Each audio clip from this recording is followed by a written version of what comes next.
Hello friends, welcome back to our channel ABM family.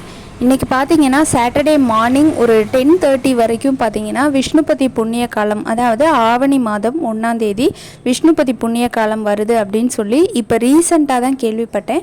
இந்த விஷ்ணுபதி புண்ணிய காலம் அப்படின்னு பார்த்தீங்கன்னா இது வந்து வருஷத்துக்கு 4 தடவை தான் வரும்.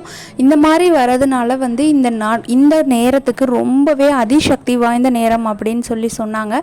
ஸோ அந்த டைமை மிஸ் பண்ணிடாமல் நாங்கள் வந்து பிளான் பண்ணி மார்னிங் ஒரு 8 o'clockலாம் கோவிலுக்கு போயிட்டு கொடிமரத்தோடு சேர்த்து நம்ம வந்து சன்னதியை 27 முறை சுற்றி வந்து சாமி கும்பிட்டோம். அன்னைக்கு ஈவினிங் சிறப்பு அலங்காரம் இருக்குன்னு சொல்லி மறுபடியும் ஈவினிங் சாமி கும்பிட்டுட்டு அப்படியே சமயபுரம் கோவிலுக்கு போயிட்டு அம்பாளையும் ரொம்ப நல்லா தரிசனம் பண்ணிட்டு வீட்டுக்கு வந்துட்டோம். அன்னைக்கு பார்த்தீங்கன்னா ஒரு டிவைன் வைப்ஸோடவே போணுச்சு. ரொம்ப ஹாப்பியாக இருந்துச்சு. நெக்ஸ்ட் வீடியோவில் மீட் பண்ணலாம். Thank you so much. பை.